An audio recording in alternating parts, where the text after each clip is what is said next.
Hey everybody, I'm Logan Camden, I'm Carson Breber. and this is Nerd Sesh. No! Oh my God! How could he do that? Are you on What? Charles Darwin. All right, everybody. So today we're going to be discussing some borderline NFL Hall of Famers who have not made the cut thus far. We're going to be arguing the case for why they should be in the Hall. I'll be giving 5 guys from my list. Logan will be giving 5 from his. Logan, who do you have first? So the first guy on my list is very near and dear to my heart. He is a member of the old steel curtain defense for those Pittsburgh Steelers in the 70s. It's Mr. L.C. Greenwood. And I did not realize that L.C. Greenwood was not in the Hall of Fame when doing research for this.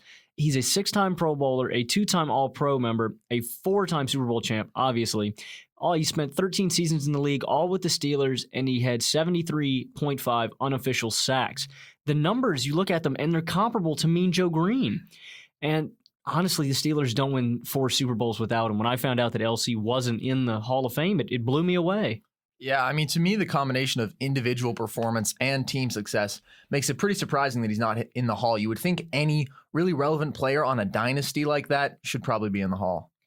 And you think, I do believe the NFL has to cap out at some point because then every member of a big-time dynasty would be in the Hall of Fame. But with a guy like L.C. Greenwood, 73.5 sacks, comparable to Mean Joe's unofficial stat, you think maybe he was a little shadowed by some of the other stars on that steel curtain defense, such as Jack Lambert, Jack Ham, and, of course, Mean Joe. Yeah, and Mel Blount. Of course, I cannot leave Mel out. So I think that this is going to be a theme that we're going to see, though, is that the NFL Hall of Fame is just brutal. Or I should say the Pro Football Hall of Fame. There are a lot of guys that are really deserving that we're going to talk about that just did not make the cut for whatever reain. And I'm glad you say that because I think the NFL is very exclusive. You take a look at maybe the Pro Basketball Hall of Fame, and it's a joke. I wouldn't go that far, but I would. Compared to the NFL the Pro Football Hall of Fame, excuse me. Yeah, there's a lot of parity between the two. All right, so the first guy I have for us is Isaac Bruce. This one to me is just absolutely shocking that he's not in the Hall of Fame. Isaac Bruce is a 4-time Pro Bowler and a 1-time Super Bowl winner, and that might not pop out at you, but consider the fact that he somehow wasn't a Pro Bowler or an All-Pro member in a year where he had 1,781 receiving yards and 13 touchdowns. He has 8 1,000-yard seasons in his career. He was a 1-time league leader in yards. His 1,024 catches is 13th all-time. His 15,208 yards is 5th all-time. And his 91 touchdowns is 12th. Every other eligible player in the top 15 in touchdowns is in the Hall of Fame. And only Antonio Gates and Larry Fitzgerald aren't already in there because they aren't eligible yet. And every eligible player in the top 10 for yards is in the Hall of Fame as well. Then if you look at the playoff numbers, 759 yards and 4 touchdowns in 9 games with 84.3 yards per game. So you're talking about probably a top 10 statistical receiver of all time who's somehow not in the Hall of Fame, who also has that Super Bowl on his resume and was good in the playoffs. You know, it's funny you allude to that season where he had 1,700 yards and 13 touchdowns. And I'll tell you what my dad's thinking right now. He tells me the story that he had him on his fantasy team every single time I bring up Isaac Bruce and how he destroyed everyone else. Isaac Bruce is an all-time great, of course, on that Greatest Show on Turf offense. One of my favorite offenses of all time. I love Kurt Warner. I love Isaac Bruce. I love Marshall Faulk. And you're right. It's a travesty he's not in there already. And to me, I guess the only theoretical case against him would be the lack of accolades, but I think that was unjust in the time. I think that he should have more than 4 Pro Bowls. I think he certainly should have a couple of All-Pro appearances. And so if that's the argument you're using, I think that's a flawed argument because the statistical production is at an all-time level. I agree with your point. I have a question for you. Outside of the quarterback position, how much does the Super Bowl matter for a wide receiver? I don't think it matters that much. I think it's more the fact that he was so individually spectacular. No, I'm saying in general, do you think that wide receivers having Super Bowl rings, does it even matter? I think it helps a little bit. I just as far as appearances, being part of a winning team is always going to make you look better than if you put up your numbers, say as like a Chad Johnson did on, mediocre Bengals teams. But I don't think that it means all that much.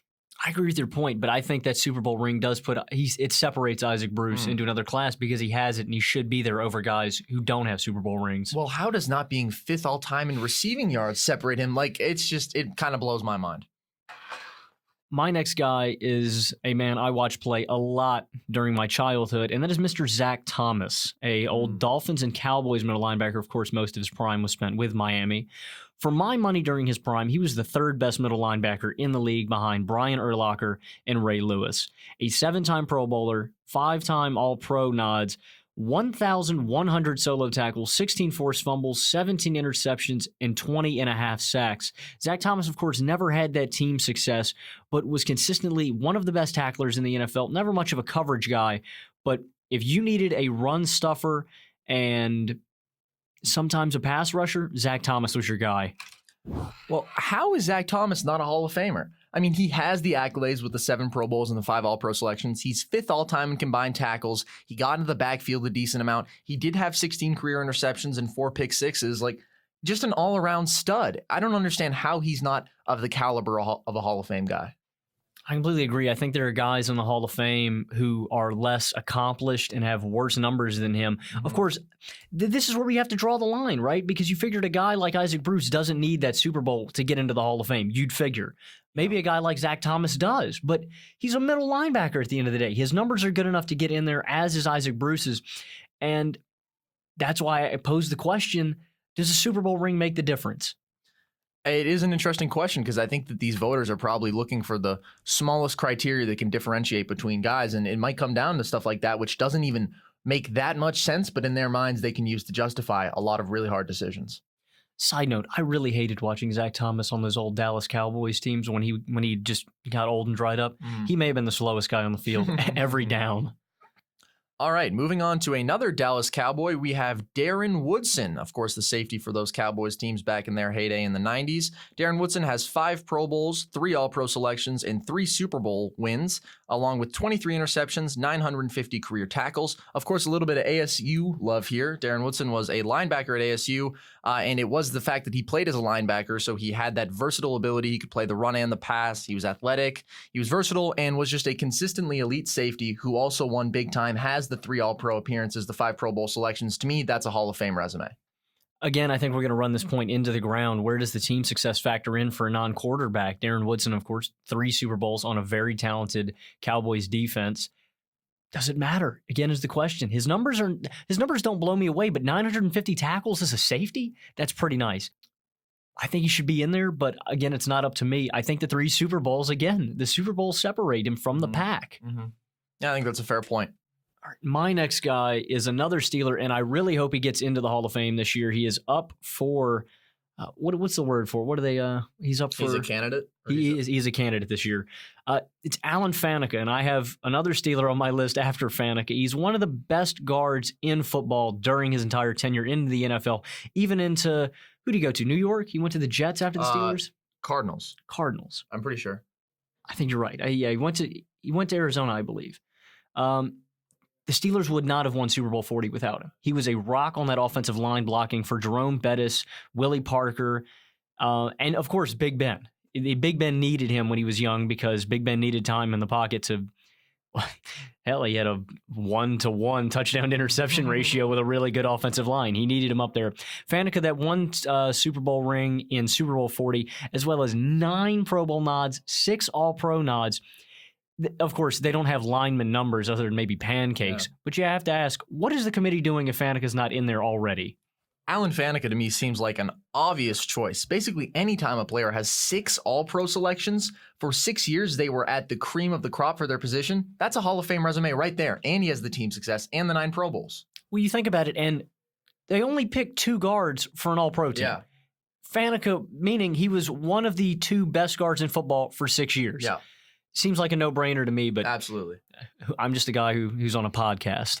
And I'm glad you're giving the Steelers so much love here. It's not like they've had it historically. No, of course, nothing like the Buffalo Bills. Yeah, go Bills. All right, moving on. I have Edgar and James as my third guy. 4 Pro Bowl appearances, 1 All-Pro, a 2-time league leader in rushing yards. He had 6 1,200-plus yard rushing seasons, and he had 2,000 yards from scrimmage 3 times. career numbers of 12,246 yards and 80 touchdowns. He's 13th in rushing yards, and every other retired player in the top 15 is in the Hall of Fame. And he's 20th in rushing touchdowns, had an Offensive Rookie of the Year award, and averaged 4 yards per carry for his career. And he also had 433 catches for 3,364 yards and 11 touchdowns. So I'm going to bring it back to the all-time standing as far as 13th in rushing yards. All of his peers are in the Hall of Fame in that category, and 20th in rushing touchdowns. To me, you're talking about one of the consistently great running backs of all time. I had to clear something up real quick. Faneca did go to the Jets and then the Cardinals afterwards. So. Okay, got it. When you initially told me that Edgerrin James was on your list, I immediately said, come on. Edgerrin James, he doesn't deserve to be in the Hall. And then I looked at the numbers, and it astounded me that he was this good for this long. Yeah. 12,000 yards? Mm-hmm. Over 12,000. That's insane. Because you said, oh, yeah, Edgerrin James is going to be on my list. And I said, he wasn't that good. He doesn't deserve to be in the Hall. Yeah. The numbers are there. The team success was moderately there. Yeah. James deserves to be in the Hall. I mean, just looking at it matter-of-factly, as I already said, everyone else that has produced at the level that he did in his career is in the Hall of Fame, or they're still playing. So I think there's a line you have to draw with running backs because running backs don't have the longevity that other positions do, such as a wideout, a quarterback, or maybe even a middle linebacker. But his production for how short and I'm not saying short because running back careers normally last 9 to 10 years. That's how long his was. To get 12,000 yards in that short a span, it blows me away. Yeah. So my next guy is a corner, Oakland Raider, Lester Hayes. 39 career interceptions, 4 touchdowns, a 5-time Pro Bowler, 1-time All-Pro, the 1980 Defensive Player of the Year, a 2-time Super Bowl champ, and of course, who can forget the 13 interceptions in a single year? You may remember Lester Hayes just as the Stickum guy, and that's perfectly fine, but Lester Hayes was way more than that, and I think he deserves to be in the Hall of Fame. Yeah, I mean, to me, the case is made by the Defensive Player of the Year and the 13 interception season. I don't know how many guys all time have a Defensive Player of the Year award and are not in the Hall of Fame. I can't imagine it's a particularly long list, and also, of course, was on some great Raiders teams. So to me, absolutely a deserving candidate. You know, of course, if I had covered myself in glue, I bet I could have gotten a couple interceptions here in the NFL. Very doubtful. Very doubtful. Lester Hayes was a beast, though, and as you said, I think the Defensive Player of the Year really separates him. How many guys can say they won Defensive Player of the Year? 13 interceptions in a single. And I'm not just basing his entire debate off one 13 interception season, but he was an anchor in the secondary for those 2 Raider teams. And another guy I think deserves to be there. Yeah, I mean, he still had the 5 Pro Bowl appearances, right? He wasn't a one-hit wonder. He had that one historically great season, which maybe elevates him to another level all time, but still consistently a really good player in the league. Completely agree. Who do you got for me next? Okay, so the next guy I have for us is very likely not in the Hall of Fame due to character reasons, and that is Darren Sharper. For those of you who don't know, Darren Sharper is currently serving time in prison for rape and drug-related charges, but the football resume is certainly Hall of Fame worthy. He has 5 Pro Bowl appearances, 2 All-Pro appearances in the 2009 Super Bowl, led the league in interceptions twice, had 9 interceptions in 3 separate seasons, including at 34 years old for the Saints in 2009, and had 5 or more interceptions in 6 seasons. His 63 interceptions are 8th all-time, 13 defensive touchdowns is tied for the most all-time, and his 11 pick sixes is 2nd all-time.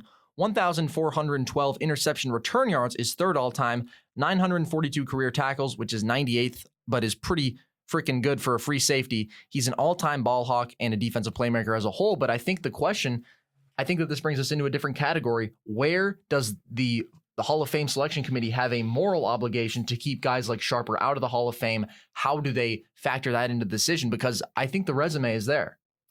That's a question I don't have the answer to. Yeah. I don't think I have the the clout to really make the decision on does Sharper's off the field antics change how he's perceived in them. On the field, Sharper is the man. I think Sharper is comparable to Ed Reed, honestly, in terms of big playability when he gets the ball in his hands. And I remember Sharper as a kid, and he was really good. I believe he won a Super Bowl with that Saints team. Yep. Sharper was great until he got old, as most players are. But he was still pretty. I mean, he was 34 years old that season. That was his second to last season, and he had 9 interceptions and won a Super Bowl. Kind of questioning why he retired. Oh, never mind. We discussed that earlier. That's probably why. Sharper was a beast, though. I think on the field, I completely agree. He deserves to be in there. We're going to touch on a few more guys later on some off the field issues. I mean, one of the weird things here is I think that we have seen the Hall of Fame committee sort of punish people for a lot less than some serious crime. We saw Terrell Owens get kept out for a couple years, Randy Moss, or maybe just 1 year for T.O., but 2 years for Randy Moss. It was 2 for one of them and 1 for the other. And these are not criminal offenses. This is just the fact that they were like, divas and were annoying to work with. And so, I mean, OJ's in the Hall of Fame. OJ's in the Hall of Fame, and I'm pretty sure he made it in before the murder because he retired in 81 and the murder was in 94 or something, or maybe 90. I don't know. I don't know exactly. I apologize. But so they're not going to retroactively take that away from him. And obviously what he did was worse than literally anyone. Oh, it's funny because I take a look at allegedly. He was actually found not guilty. So it's funny. You take a look at the Baseball Hall of Fame, Cooperstown, and a guy like Pete Rose, the all-time hits leader, isn't in there because he cheated a little bit. He gambled. That's it. Well, yeah, and then obviously baseball has the whole PED thing as well. Barry Bonds and Roger Clemens and all those guys. They've clearly drawn the line. I think we need a distinction in the NFL. Where do you draw the line for the NFL? Baseball has a clear no tolerance pretty much policy. Pretty much. So Darren Sharper, a fantastic player on the field, not quite so exemplary off it. And I don't know, an interesting question to think about when we're talking about the Hall of Fame. The last guy, until we get to honorable mentions, for me, is another Pittsburgh Steeler. Wow, what a shocker. Also on that Steel Curtain defense, he is one of the most underrated players in NFL history, and that's Mr. Donnie Shell, one of the greatest safeties of all time, and I don't say that lightly. I would put him in my top 10, possibly my top 5. This man had 51 interceptions. He hit you like a truck if he wanted to. 5-time Pro Bowler, 3-time All-Pro nods, and of course, a 4-time Super Bowl champ. As I mentioned earlier, I think the Hall of Fame has to draw a line with Dynasty somewhere, but I don't understand why Donnie Shell didn't get in. One of the anchors in that Steel Curtain secondary, along with who you mentioned, Mel Blount, and he spent in his 14-year career with the Pittsburgh Steelers. I think Donnie Shell, 51 interceptions, that's too good to not get in there. Yeah, and as a strong safety, had 6 straight seasons with at least 5 interceptions. That's some serious ball hawking ability, and obviously you combine that with the winning, the hitting. It's a hell of a resume. Basically what I'm getting at is, I just want all the Steelers in. Put in Landry Jones. Yeah, it is interesting how you brought up the question of Super Bowls so much because it is a little convenient to your Steelers arguments. You guys have a good amount of them over there. Sorry. It's okay. Okay, and my last selection is Sean Alexander. Of course, Alexander of those Seattle Seahawks teams, 3 Pro Bowl appearances, 1 All-Pro selection, and 1 MVP award. He had 9,453 career rushing yards, which is 36th. His 76.9 yards per game is 22nd all-time, and his 100 touchdowns is 8th. The rest of the top 14 in rushing touchdowns is all already in the Hall of Fame. Averaged 4.3 yards per carry in his career, led league in rushing yards once and rushing touchdowns twice, and that 2005 season, which is where he won the MVP and really made his historical mark, 1,880 yards, which is the 11th best single season total ever, 27 touchdowns, which is tied for the second most in a season ever. Also had 5 straight years with at least 1,175 yards and 14 touchdowns on the ground. And over that 5-year stretch from 2001 to 2005, he averaged 1,501 yards and 17.4 rushing touchdowns. So to me, the peak in that 5-year stretch makes him better than lots of others all time. May not have quite the longevity as we see. He's 36th all time in total rushing yards, but just a brilliant peak, just not that long of a career. I really like that era in the NFL where the guys like Priest Holmes, Larry Johnson, Sean Alexander, LaDainian Tomlinson were just running all over the league. Yep. It was a lot of fun to watch. And when the running back position really meant well and you needed to have a premier back there. Sean Alexander, I remember in Super Bowl 40, really intimidating to go up against. And it's a shame to see him blow out his knee that next year and never be the same guy. He loses all that speed, all that agility. As a man with knee problems, I know you understand. Not as a joke, but more as you get where he's coming from. Sean Alexander, for my money, was probably a top 3 running back after his second season. His second season, he exploded and became a premier back in the NFL. And as you said, such a shame to see such a bright light go out after 5 years. Yeah, and he didn't hang around for too long after that injury, but, might be the right way to go out. Don't tarnish your legacy. Go out at least close to being on top. Keep it short, but a brilliant career in that time. And I'd like to mention, Washington seems like the place where running backs go to die. Yeah. Willie Parker, Clinton Portis, Adrian Peterson. It's just Sean Alexander. It just seems like a place where running backs go to pass away. I agree. Some really compelling cases here for honorable mentions. And the first guy that I am going to mention is a guy I had never heard of before until doing research for this, and that is Jim Tyrer. When I looked at these numbers and explained it to Carson, I told him there's no way this guy shouldn't be in the Hall of Fame. As a tackle, I believe, 9-time Pro Bowler, a 6-time All-Pro choice, 3-time AFL champ, a 1-time Super Bowl champ, and an absolutely dominant tackle in his time with the Dallas Texans and the Washington Redskins. The reason he's not in the Hall are because of some off-the-field issues. I'm not going to... That's one way of putting it.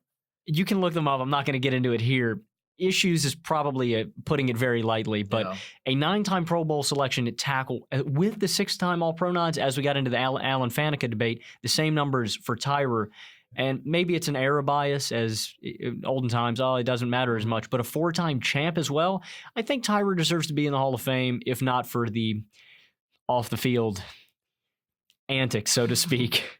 Again, we see that issue of where the Hall of Fame draws the line. For me, honorable mentions was so difficult. I came up with an incredibly long list, and I had to try to narrow it down. Even looking at this first selection, I decided I was going to go with a defensive back. I considered guys like Rondé Barber, Eddie Meador, Deron Cherry. I ultimately went with Everson Walls, who of course played for the Cowboys for most of the 80s and then got a Super Bowl with the Giants in 91. 4 Pro Bowl selections, 1 All-Pro selection, and a Super Bowl. Led the league in interceptions 3 times and had 11 in his rookie season. 57 career interceptions, is tied for 13th all-time, and 4 interceptions in 10 career playoff games. To me, that was actually part of what set him apart. The fact that he was able to consistently disrupt things in the playoffs with that ball-hawking ability. I have really nothing to add. You pretty much nailed that on the head. Thank you very much. The next guy for me is a real question mark because he's one of the last great fullbacks in NFL history, and that is the A-Train, Mike Allstott. Outside of Lorenzo Neal and Tony Richardson, I think Mike Allstott is the last great fullback. I don't think the Buccaneers win that 2003 Super Bowl without him running and blocking up front. He's a 6-time Pro Bowler, a 3-time All-Pro selection, a 1-time Super Bowl champ. His numbers aren't insane, but for a fullback, they're pretty good. 5,088 yards, 58 touchdowns. Mike Allstott is beloved in Tampa Bay.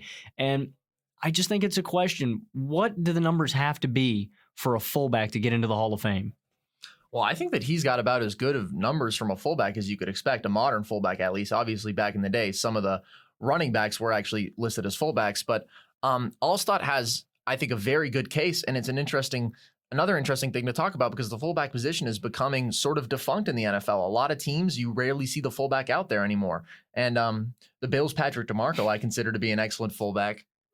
I'd like to add that there's a lot of members from that Tampa Bay Buccaneers team that I thought about putting on this list, most notably being Rondé Barber, because I thought about Rondé getting in, and I looked at the numbers, and I thought Mike Allstott had a better case for me debating. No discredit to Rondé, though. He was a beast in his time in Tampa Bay. Yeah, and really one of the great defensive playmakers of all time, a guy who, if he was going to pick the ball off, he had serious potential to just take it back to the house. You know, fun fact, I was doing a little more research, and do you know one of the quarterbacks, I don't remember all the other ones, one of the quarterbacks that took the Buccaneers to that NFC Championship game against the Eagles, they lost. Can you name him? It's not Brad Johnson. Give me the name. Sean King. No way. Sean King was in an NFC Championship Remarkable. game. The quarterback position has gotten so much better in the NFL. Like, it really has. We had Sean King and Although Tim we did Rattay just have starting. Nick Foles win a Super Bowl 2 years ago, so... Well, Nick's the best quarterback in the That's NFL. actually a very fair point. And we had Case Keenum in the NFC Championship game that year, so... Blake Bortles in the AFC Championship. Yeah, oh, wow. Maybe we haven't improved. Yeah, I guess maybe not. Who do you got? So my next guy is Chad Johnson. I actually prefer calling him Chad Ochocinco because that's what he was at the end of his career. This was one where I decided I was going to go with an offensive guy. I really considered Priest Holmes just because he had, in 3 consecutive seasons, 21 rushing touchdowns, 27 rushing touchdowns, and then 14 in a season where he only played 8 games. Just absolutely ridiculous. And then I also considered Jamal Lewis, who has that 2,000-yard season. I ultimately went with Ochocinco for the longevity. Those other guys didn't quite have it. 6 Pro Bowl selections, 2 All-Pro selections, 6 straight seasons with at least 1,100 receiving yards. He was the league leader in yards once. His 766 catches is 36th all time, 11,059 career yards is 35th, and his 67 touchdowns is 51st. So the numbers aren't really outstanding, but he was a Pro Bowler every year that he played 16 games, but one when he still had 1,166 yards and 5 touchdowns. To me, Ocho Cinco just feels like a Hall of Famer. When he was on the field, he was making an impact. When I was a kid, even though I grew up a Steeler fan, I loved Chad Johnson. He was one of my favorite guys to watch, maybe because he just was louder than everyone else, but I really liked watching Chad with Carson Palmer. It was an awesome connection. Never seemed to have the touchdown numbers, but the yardage and the receptions, are there. I think Johnson makes a compelling case for the Hall of Fame. And I always go back to that one time he put on the gold jacket, future Hall of Famer 20, and then he had the question marks. Honestly, I don't think he was even good after that. I think when he put on the fake gold jacket. That's what did him in? Yeah. Brilliant analysis. Usually from Nerd Sesh, we have very little understanding of correlation and causation. Well, see, after Cincinnati, of course, he had some injury problems, and then he went to Miami, didn't make the team. Yeah. And if you're not making the Miami Dolphins, there's probably a problem. He went to New England, couldn't get it figured out with Belichick and Brady. And again, if you can't figure it out with Belichick and Brady, you're probably done. Yeah. Johnson was out of the league after that, flirted with an NFL comeback or a CFL comeback. Never came to fruition. But I love Chad Johnson. And whenever he had a decent quarterback, at least when he was in his prime, those years Carson Palmer was there, he was exceptional.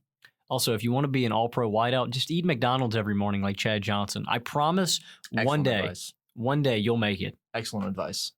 The last guy I have on my honorable mentions list, I'm going to mention a few more, of course. I'm not going to go in depth, but the last guy I have on here is another guy I had never heard of, Pete Retzlaff, tight end of the Philadelphia Eagles. And from his era, 50s and 60s, he is the only tight end to win the NFL MVP. He won it in 1965. 452 receptions, 7,412 yards, 47 touchdowns, a 5-time Pro Bowler, a 1-time All-Pro selection. And in that MVP season, this is 1965, 66 receptions, 1,190 yards, and 10 touchdowns. He just sounds like a Gronk. That's what it sounds like. His numbers are unreal. I am absolutely blown away. I did not know that he had won an MVP award. That's outstanding. And those single season numbers you gave are absolutely outstanding as well. That's like really all-time stuff. For the era, I think that in an MVP as well, I think you have to consider him for the Hall of Fame. I mean, you think about the numbers we give like Ditka credit for. He was getting like 600 yards a year, and he's considered to be like a top 3, 5 tight end all time. John Mackey, he's blowing them away. Exactly. I don't know how a guy like this just slips under the radar. He's got an MVP. That's just outstanding. Okay, and my last guy is Leslie O'Neal. 6 Pro Bowl selections, no All-Pro selections, but 7 seasons with at least 12 sacks and 8 with at least 10. 132 and a half career sacks, is 14th all-time, and is the exact same as Lawrence Taylor. And every eligible player above him as far as career sacks is in the Hall of Fame. 768 combined tackles, forced 21 fumbles in his career. Then he started tracking tackles for loss in his final season when he was 35 and only started 10 games, but he still had 8. Safe to assume those numbers probably would have been pretty good for his career. I think just one of the great underrated pass rushers of all time. And if you're looking at something that the Hall of Fame and football as a whole certainly values, it's pass rushers. So I think he's got a case.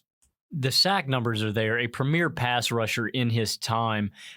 Again, another guy. How do you slip under the radar if you have 132 and a half sacks? That doesn't make sense. I mean, I think that we'll see. What if Jared Allen ends up being a guy like that? Jared Allen had that 20-sack season and was one of the great pass rushers, certainly of the generation, if not of all time. What if he slips through the cracks? Growing up watching Jared Allen, I don't think he can. It would hurt my heart to watch a guy like Jared Allen fall through the cracks, because Kansas City, he was amazing. Minnesota, he was amazing. And if I'm not mistaken, he went to Chicago and was pretty good there. I would hate to see a guy like Jared Allen not make the Hall. He was a monster. Yeah. A couple other guys I'd like to mention at least a little. Cornelius Bennett of your Buffalo Bills. Woohoo! Tremendous pass rusher in his time, and he has the distinction of being the only man to ever lose 5 Super Bowls. God, that sucks. I also want to give a nod to another Pittsburgh Steeler. Wow. Hines Ward, 1,000 career catches. I think on the dot, if I'm not mistaken. I think he has 1,000 catches exactly. 2 Super Bowl rings. I thank Hines Ward. Please get him in, Ken. I need another one. Some coaches I want to mention. Another Steeler, Bill Cowher.